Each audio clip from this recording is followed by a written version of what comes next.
Wow, that's Ms. Curry. Thank you. It's a great question, and you're a policy analyst that, gets you rolling because this is what we're supposed to be doing. And I think one good thing about Go Public Schools is that they're really pushing a lot of these issues and saying, look, we aren't just going to ask you some really softball questions. We really want to know the meat of what's happening. So I really appreciate this process because we don't have all the answers, and we're looking to, we're all experts at something, and we're all can be collaboratively experts at something. So I think as far as those, that's the important thing. Now in Oakland, we have, so I believe your question, if I understand, if I heard it correctly, because hearing's kind of bad. Oh, okay. So like we said previously, it starts at the top with the teachers. You want to have good, committed teachers and everything.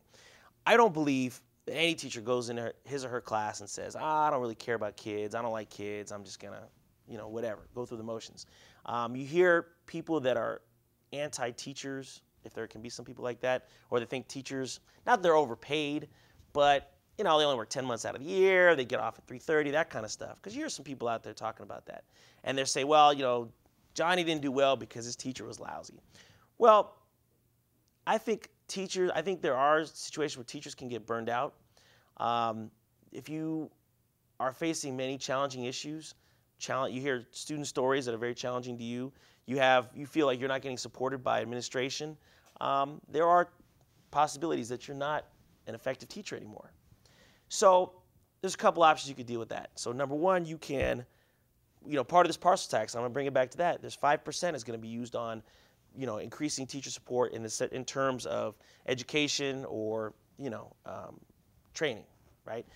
One of the most effective things I felt when I was a teacher was I went and looked at teachers that were doing this, had a little more experience, or even if teachers didn't have more experience, if they were doing it better than I was doing it, I wanted to see for that. So you can learn from young teachers, because there's some really effective teachers. You don't have to be there for 40 years. You could be a young teacher. So I think be effective teachers, have a system where teachers can grow, in their profession, feel as professionals, and get that support that they need.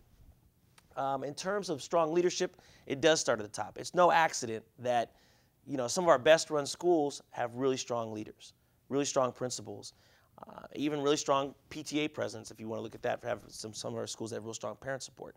So you need to be able to, and again, as with teachers, you have great, principals need training, they need support, they need to be able to figure out how to do this. We challenge our principals, I think, a lot more in Oakland because of the results-based budgeting process.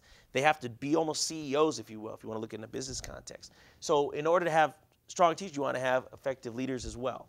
As far as individualized education, that is, we have a wide, how can I say this? We have a wide spectrum, I think. I'm missing the word. But there's a wide spectrum of different educational options. So students can go to a large comprehensive high school like Skyline High School, 2,000 students, big, like your traditional comprehensive school. But we also have a number of smaller schools. And certain schools work well for certain people. For me personally, I was the kind of guy that liked the big school. I liked to get involved in clubs. I played, while I wasn't that good at sports, I was on a couple sports teams, was in music, and that worked really well for me. Other people, though, they want the smaller individualized structure, whether it's a smaller school or smaller classes and more individualized instruction. We have a great individual learning program. I'm dropping the name here. Where individual students can just do like home study type deal. But we can do that through the Oakland Public School District. A big talk now is doing online education, and I'm not sure if I'm a huge supporter of online education for high school because I think you need that social experience. But that's some options, and I think in Oakland we do have a wide cornucopia, for lack of a better way to say, to do individualized education. As far as empowering school communities, we have some great organizations like Go Public Schools, like Oakland Community Organizations, like there's some large churches in East Oakland that do a lot of work with education, and I think that is a vehicle to support their public schools. They can get in, raise money, or if not financial support, they can help out with tutoring, those kind of things. The Faith Network, I'm a big supporter of them. They bring in a lot of volunteers, and they come in and support schools. So I think they can empower schools that way. School choices. This is a huge issue because in Oakland we have open enrollment. So if I live on Skyline Boulevard, I can go to McClymonds High School in West Oakland, which is 10 miles away. Or conversely, if I live in East Oakland, go to Oakland Tech, things like that. We pride ourselves in Oakland because of the geography in Oakland, but also because some of the freeways and some of the politically in the past, what freeways have meant in dividing communities apart, separating the Hills kids from the rest of the city. We wanted to provide for that, and we want to be able to have good quality schools in each point. Our goal as a board is to be able to say, if I live in deep East Oakland, I'm going to feel very comfortable at my school, so I don't have to feel I have to run up to Montclair to get a good quality education in sports. And one vision when Oakland, I mean, you could even throw in, we have the charter schools, and they're not going anywhere.